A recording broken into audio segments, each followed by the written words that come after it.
Friends, આજે આપણે બનાવી cheesy corn pizza, bread pizza, cheesy corn bread pizza. એના માટે મેં શું કીધું છે, 2 સ્લાઇસ બ્રેડની લીધી. મારા બ્રાઉન બ્રેડ છે, તમે વ્હાઈટ કે બ્રાઉન કોઈ બી બ્રેડ વાપરી શકો. બીજું તમારે શું કરવાનું, આ બ્રેડ છે એને આવી રીતે આપણે લાંબો કરી કાઢવાનો વેલણથી. આ બ્રેડ આપણો સરસ લાંબો થઈ ગયો. એના ઉપર એક ચીઝ પાથરવાની. આ ચીઝ પાથરી આપણે અહીંયા એક બાજુ આને થાળીમાં મૂકી દઉં છું. અહીંયા બીજો બ્રેડ એવી રીતે આપણે લાંબો કરવાનો. આવી થઈ ગયો, એના ઉપર મૂકી દેવાનું. હવે આપણે શું કરવાનું, આના ઉપર છે ને બટર પાથરવાનું. બટર આવી રીતે લિટલ બટર આપણે સ્પ્રેડ કરી દેવાનો. બહુ જરૂર નહીં પડે, થોડુંક આપણે ગ્લોસી કરવા માટે. હવે આ સોસ મેં કેવી રીતે બનાવ્યો છે, મેં આટલો ટમેટો કેચઅપ લીધો છે, એમાં 1 ટીસ્પૂન ભરીને લસણની ચટણી, એને મેં એક સરખું મિક્સ કરી કાઢ્યું છે. આ છે આપણો પિઝા સોસ. એને આપણે આના પર સ્પ્રેડ કરીએ. પિઝા સોસને આના ઉપર આપણે સ્પ્રેડ કરીએ. આ સ્પ્રેડ થઈ ગયો આપણો પિઝા સોસ.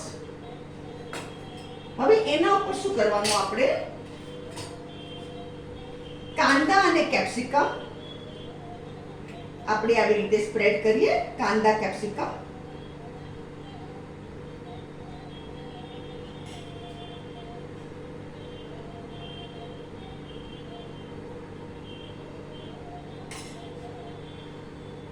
આ કાંદા કેપ્સિકમ આપણે સ્પ્રેડ કર્યા.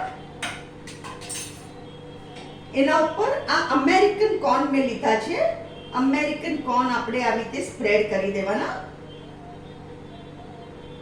આ બહુ સરસ લાગે પિઝા. તમે બહારના ખાતા ભૂલી જશો, એટલા ટેસ્ટી લાગે. અને આ સોસ બહુ સરસ લાગે, લસણની ચટણી ને ટમેટો કેચઅપ બહુ સરસ લાગે. આ સોસ બહુ સરસ લાગે. હવે આના ઉપર આપણે શું કરવાનું, આ ચીઝ સ્લાઇસ પાછી એક આની ઉપર આપણે મૂકી દેવાની.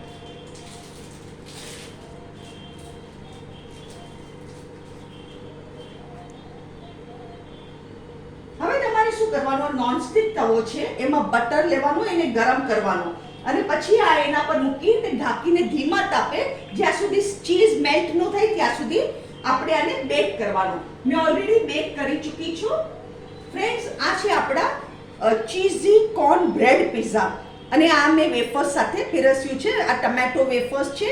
અગર તમને આજની મારી રેસીપી પસંદ આવે તો પ્લીઝ મારી કમેન્ટમાં જરૂરથી મને લખો, અને તમે બી બનાવો અને ફેમિલી સાથે એન્જોય કરો.